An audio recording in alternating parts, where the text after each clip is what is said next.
Hello, everyone, and welcome to another episode of Autism Stories. I'm your host, Doug Bletcher, the founder of Autism Personal Coach. Autistic people are the true experts of the autistic experience, and Autism Stories is where we interview autistic people to learn from their stories, experiences, and get their insights. If you would like to be notified about each week's episode of Autism Stories, we suggest you subscribe on your favorite podcast listening platform.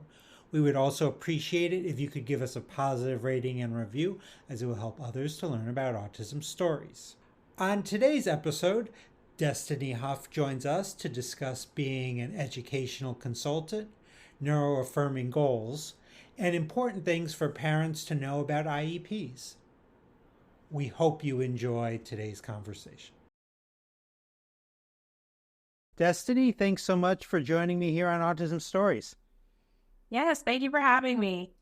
I'd love to start off by learning, where does your story in the autistic community begin?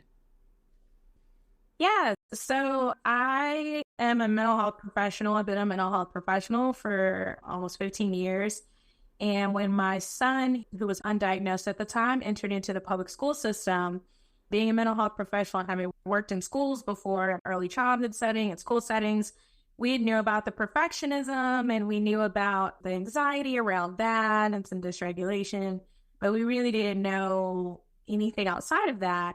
And we had a hard time. We're military. We're in an area with not a lot of resources. So we had a hard time really getting him in to see anyone anytime anything was going on. And it was just in very sporadic. So we started school in the public school system and we started to have all these issues. And his teacher was really great, but administration kind of downplayed it until they didn't. And they started to suspend him back to back to back. And during this time, it wasn't safety concerns like he was harming himself or anyone else, but it was throwing things in the classroom, right? Which someone could get hurt from that. But they were still not saying anything to the effect of how they were going to help him. And so me and my husband got a clinical psychologist and educational psychologist involved. And they immediately were like, have you thought about autism? And we were like, no, because I always say we had this stereotype view of what autism looked like and presented until I feel like most people do until you really have someone diagnosed with it. And so then he was formally diagnosed. And then I started to research more. We always said that my son was two sons. And we always say that my oldest, who's the one who's autistic, is just like me. And so then I started to do my own research, my own background, ask my own mother questions. And then I sought out my own diagnosis. So that's kind of a long way of saying how I ended up being introduced into the autism community through my son and then my own late diagnosis. I always hate hearing about suspensions. It's like punishment. Does that really work? And, it's just so frustrating to hear about that. Yes.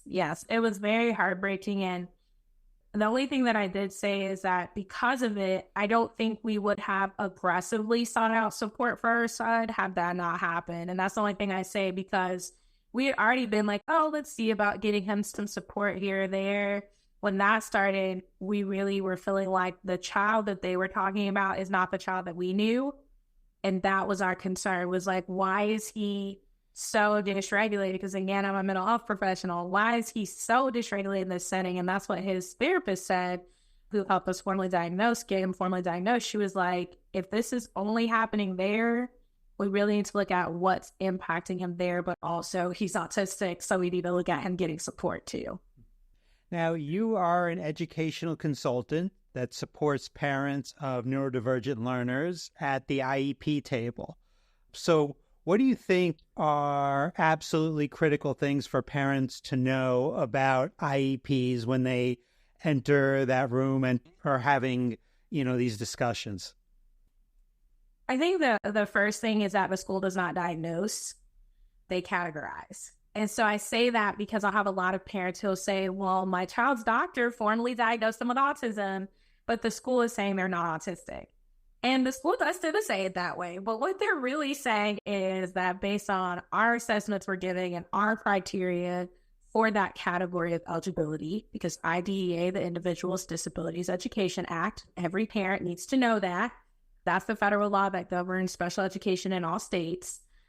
They identify 13 categories of eligibility. And while autism is one of those categories, the child must check the boxes of that criteria.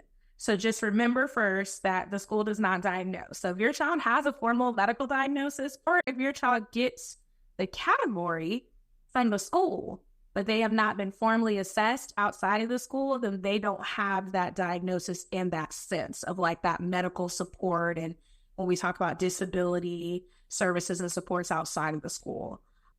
The second piece is really making sure the school understands how autism presents for your child.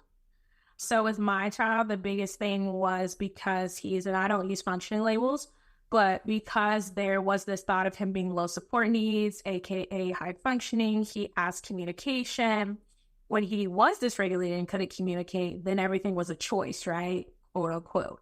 Like he's just choosing not to listen. He's choosing not to do the work. He's choosing to melt down. And so I always tell parents, you really have to help the school understand autism. And then when my child gets like this, they would benefit from this support. At least that's what I see at home. So really educating them on that. And then the other piece is that I notice a lot of times autistic learners really need social emotional supports. And that is the biggest deficit I see in their IEPs is that social emotional. So when we talk about IEPs, they tend to have social, emotional, behavioral, and functional all together. So what that means is they start putting in like, will stay seated and will not blurt out answers and will follow teacher directions. And so really what they're saying is they're putting in that compliance, right? But they're not actually addressing like, if the child is getting up, is it because they need to move around? Do they need movement? Do they need sensory breaks? And that falls under social emotional. So making sure that your autistic child is getting the supports that they need to be successful and safe and comfortable in that environment. Over the years, I've been in many IEP meetings. I've been invited by parents as just kind of a support person to, be someone to bring because they know they can trust me. Nowhere near as educated on the IEP and these things as you, but I do have that experience of being in many IEP meetings. And one of the most important things that I think that can be done is to hear the student's voice in IEP meetings. I can't tell you how many IEP meetings I've been in and like, wait a second, this meeting is about this student. And I literally heard this student for 3 seconds of a 2-hour meeting. So what things do you think parents can do to support their child being heard in these meetings? So I always say, because the schools, so they have this little box they have to check, right? That says like, we review the IEP with the child, right? But a lot of times I'm like, okay, that's great. But like, did you actually include the child in the creation of the accommodations and the supports? And so one thing is I tell parents to always do is ask your child, like, for example, I did an IEP review recently, and the parent was like, my daughter told me she hates graphic organizers. They do not help her. They do not benefit her when she's tried to work on writing her stories. And I was like, well, they need to know that because that's an accommodation. And quite honestly, that is a common accommodation when our learners, whether they're autistic or ADHD, have any type of executive functioning concerns of writing, they're going to always say graphic organizer because that's like what they've used historically. And it does benefit some. I have another learner who she needs that. It really helps her. But so I really think parents, ask your children. I always ask the staff at the table, like, have you sat down and talked with him and asked him? And I know when they're able to speak about my child's special interests, when they're able to say like, oh, he really loves this, and I talked about incorporating that, then I'm like, okay, you really did talk to him. And then as they get older, I recommend for parents to have them included in the meeting. One thing I tell my clients, depending on their age, is that if you have like really heavy stuff to discuss, like, you don't want to embarrass your child, but maybe you're just like, they're in 8th grade and they're reading at a 5th grade level. Like, we need to talk about this. I always recommend that they have a portion where at least the child can come in and speak on their behalf and on what they need. And then that can be because, they schedule the meetings for typically an hour when you really always need 2. But have the child come in for at least that time to be able to say what they need to say so they can get their input, and then they can leave, and then the team can discuss that heavy stuff that you may not want your child to hear. Because that's what I get from a lot of parents is like, I don't want my child to hear, I don't want them to think I don't think they're smart, but like they really need help in this area and I don't want to make it worse. So how can I include their voice? Following you on social media, I've seen you post a good amount about neuroaffirming goals. What are the important principles you think that parents and school teams should think about in regards to these goals?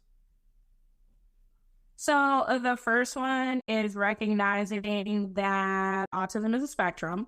A lot of times what I say by that is I notice that teens will kind of be like, okay, this child is autistic.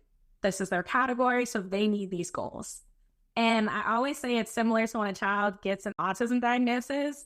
Almost every new parent I speak to will go, yeah, the doctor said they need 40 hours of this therapy, this therapy, this therapy, this therapy. And I'm like, that's kind of what they've been told can benefit. But we know that, like, and I say this as a mental health professional, 40 hours of any therapy in a week is just excessive and too much. One is recognizing it's a spectrum. The second one is when we talk about neuroaffirming, that talks about recognizing all parts of the learner, so intersectionality. What a Black autistic girl needs will be different from what a white autistic boy needs. You have to look at, does their parent have, I have a lot of clients where their parents pay for private therapies and stuff to help support them, like speech outside of school. If school can't do like speech 3 times a day for 30 minutes, the parents aren't as pressed because they're like, my child's getting speech outside of it. Well, if the family can afford that. So they're like, I really need the school to give them 3 days a week, 30 minutes of speech, So intersectionality. Another piece is that honoring all forms of communication. So we know that there's limited communication. Autistic individuals, we know that it can happen even if they are very verbal. It can happen when they're dysregulated.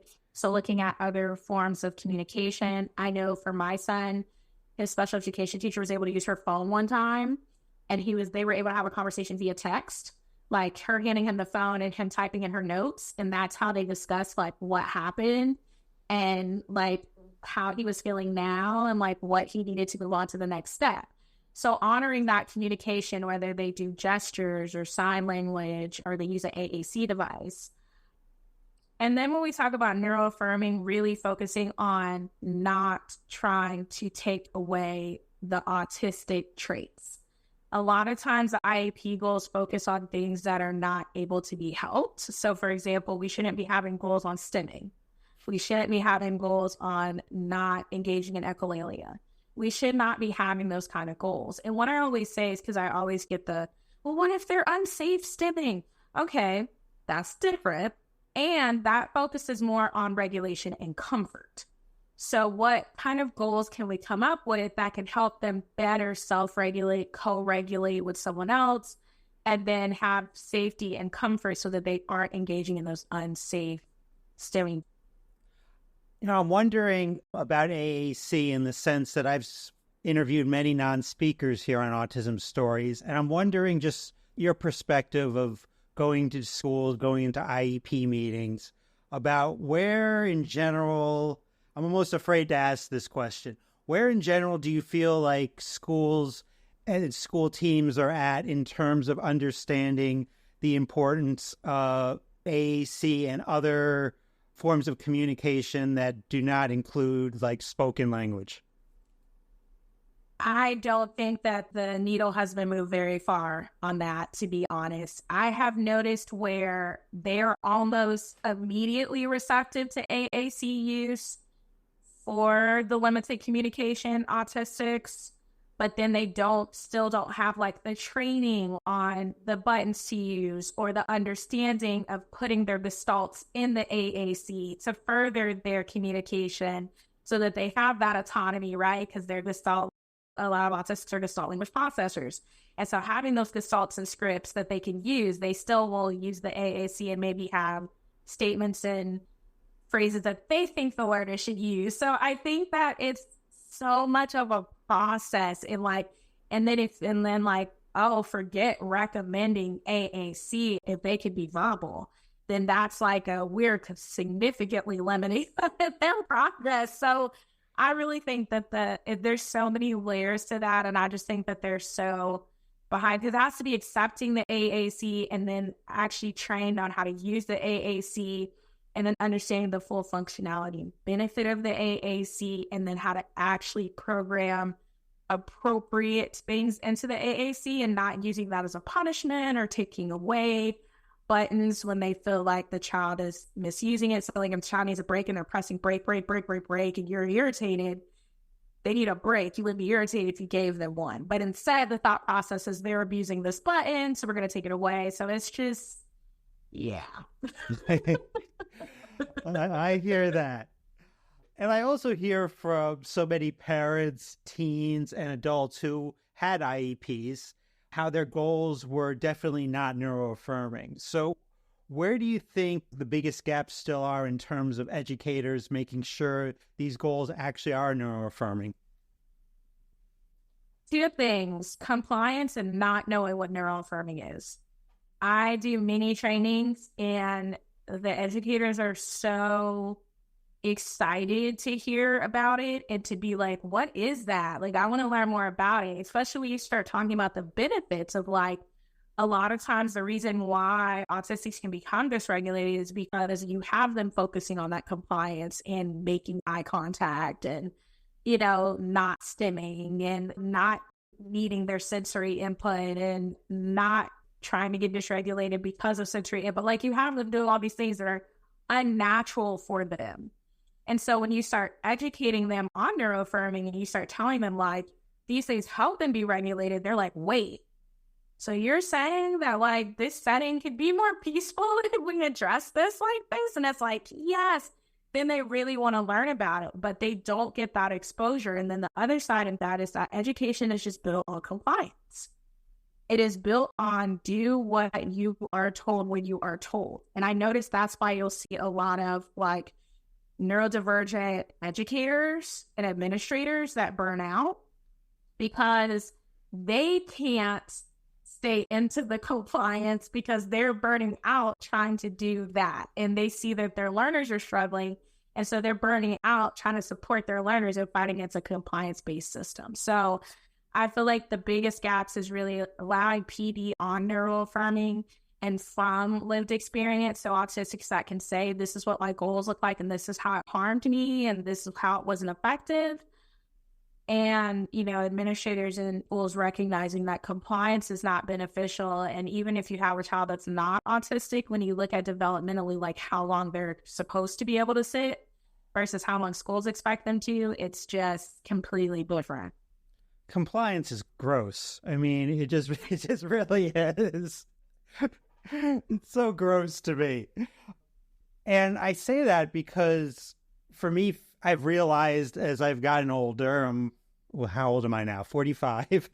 I've realized that feeling safe is probably the most important aspect to me of my autistic experience. So how do you think IEPs can be written to reflect a goal of safety in a neuroaffirming way? So the biggest thing I always say is when you get to know the child and that's written in there and you have supports in place that are reflective of the child, that's how they can feel safe. Like, so an example I give, my youngest child is not autistic, we believe he's ADHD, and they were writing a goal about, basically like he will, when he's told to do something, he will do it. And I was like, no. I was like, because I want him to ask questions. Most importantly, I want him to say why he doesn't want to do it. I want to know. Because for him, he's very outspoken. And so he'll just say, like, because I don't understand him. But if you shut him down, he won't. And you'll just get these big responses. And so to feel safe, I think they really have to allow those sensory items, allow those sensory supports, allow breaks. Both of my children have scheduled breaks in their IEPs. And so they have that time regardless. It's not just like, and they have the ability to have breaks if they need them, but they also have scheduled breaks. And my son, who's autistic, he actually works towards those. Like how he does it in his mind, he knows his own schedule. So he knows when that break happens, this is what I'm going to do. And I made it so that they choose their breaks as well. So like he loves Pokemon, that's his special interest. And so if he gets to play a Pokemon game, we provide the Pokemon cards and he gets to do a Pokemon battle. during his break. Those are all chances for the child to feel safe and understood, like you accept them, but also to decompress. And that's really what's needed for them to make it through. If you're like me, who doesn't have the capability of homeschooling your child, because that's been brought up a lot, ladies, just homeschool them. And I'm like, I don't have the capacity as an autistic parent to homeschool me, but also I work. So I'm like, that's why I became an advocate, because I try and find ways to make those environments safer for our autistic learners, for those parents that like can't. And that's what a lot of them come to me and say is they're like, Destiny, I can't homeschool my child. I'm a single mom, one income. So please help me like help her in the school. And, it's interesting because I think if, as a community of autistic people, if we were asked, and maybe not, maybe I'm wrong, but I'm just thinking about myself, I kind of work towards my break every day. And, I love what I do each day. Love the opportunity to talk to so many different autistic people, but I'm also very much working towards the end of that day. So I don't see what is wrong with working towards a break. Right. And that's the big thing of like my son, like he loves those breaks. And even when whatever is going on, like he had got sick at school one day and the day was almost done. We had been having some stomach issues. So the nurse was just basically like, he can stay because I know it's not like a virus or anything. We just said, we're just not sure what had been going on during that time. And then he was like, and my break's coming up at this time, from this time to this time. And so like we agreed because he wanted to stay because now he enjoys his school environment. And we're at a different school from the one where we had all the issues because we're military, so we moved. So he wanted to stay, and we looked at how he had his break. And of course we were in agreement, like he can always come back to the nurse. I'll come gladly pick him up. Like he wanted to stay. So yeah. As we've been talking, I'm wondering if I have trauma from going to IEP meetings because, like, I don't know, just this negative energy is bubbling up. I've always been so impressed, with advocates like yourself that are really knowledgeable about things and going into these meetings. How do you not, I guess maybe, I don't know if it's burnout or just sometimes like not seeing the results that you want, like in these meetings, like these teams just not getting it.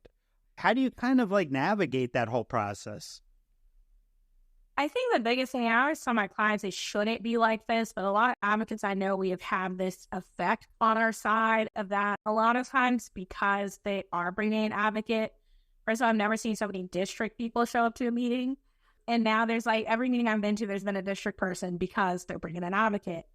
But I think the thing that fortunately benefits my clients is because I am a mental health professional, a lot of times when I open my mouth, I get that respect of being a professional, right? Like, because they're like, you're a professional in a field. And my background is working with children. I'm a certified trauma therapist for children. And so they're like, oh, so like we can't treat you like you don't know what you're talking about, right? And it's like, it shouldn't be like that. And I've been on the other side, where as a parent for my own child, when we were seeking out support for him, they're literally looking me in my face, telling me my child is oppositional defiant. And I'm like, I'm a mental health professional. You are not. That is not correct. Like, and they're just trying to basically gaslight me and tell me like, well, you're a parent, so maybe you don't see it. No. So I think that professional piece really gets it, but I still also, like you said, so because I run my own schedule, I make sure when my clients are like, hey, when can you do an IEP meeting? I think I've only had 2 days now this whole time over this past year where I had 2 IEP meetings in a day, but that's one in the morning, one in the afternoon. Usually I only do one IEP meeting a day if I have one in a day, and I typically don't do more than 3 in a week. Because it is draining. And it's draining because you're going into a social situation. They sometimes are like super smiley, but then they're also like, you're an advocate, we don't like you. So, you're stepping into that. But like you mentioned, like my husband said, he said I made autism and special education my special interest.